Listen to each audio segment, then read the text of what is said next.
2 years ago, Kona was like, no. You never ever thought you would do an Ironman.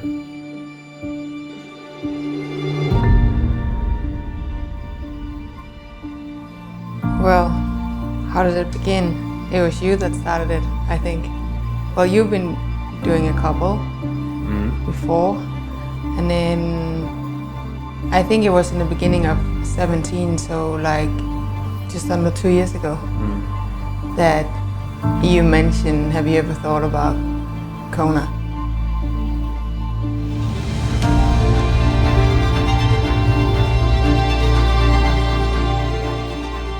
It is a little injury in the big scheme of things. It's just bad timing. 12 days out from the race, I did my first little run with very little pain. And we were so excited, just jumping up and down and hugging each other. And it's like, you know, celebrate the small things. Like, okay, I think I can get to the start line now. It's been better if I kind of move around in the morning so that I get some circulation and some blood to the area before I go out and start and use it.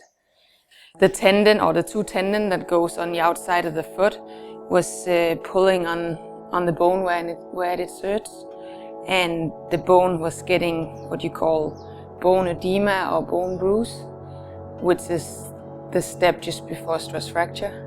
So yeah, a month out of the race, it's just like, okay, you almost couldn't walk to the pool. I had to limit every time I walked anywhere. Yeah, we tried one time where he's like up and he carried me from a restaurant to the car. Jesus.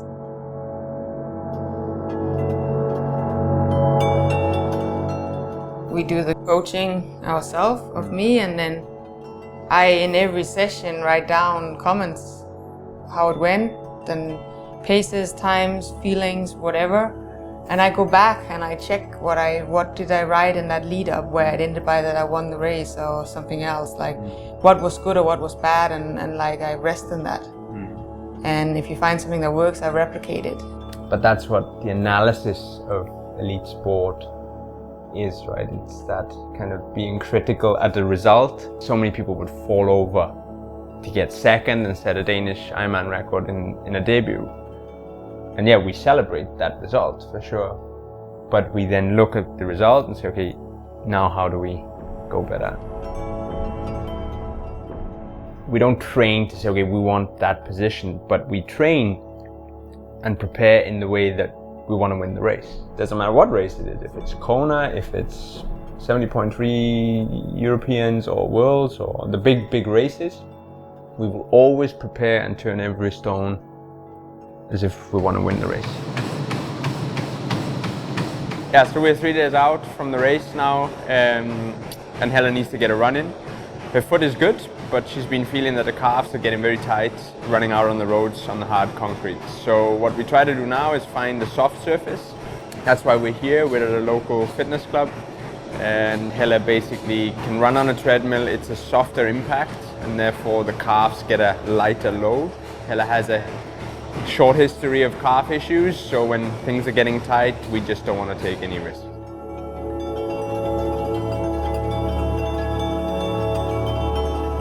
The mental battle you have out there and the way that the body gets fatigued in a completely another way. And it's not normal to be working at high intensity for that long amount of time. Like where a half distance is different, it's fast, it's 4 hours.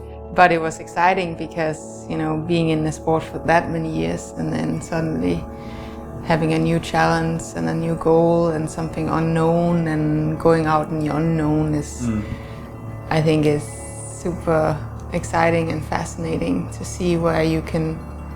It's a completely different world of triathlon, Ironman, compared to Olympic distance or half distance.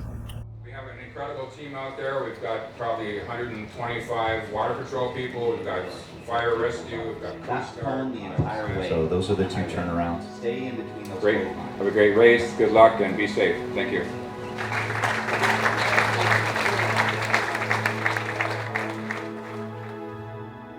That's the thing about racing, is that it's such a love-hate relationship that you get so high and you just want to race, and whenever you've raced you want to race again, but when you get close into a race you wish there was longer time and you don't know why you put yourself through this misery and suffering out there.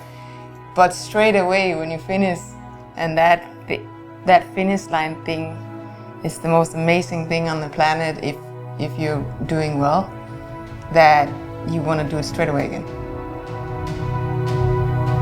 I'm feeling strong enough to bring the world into. Feels like ever since we left this place, young, wild and ready to make it all. Overdressed and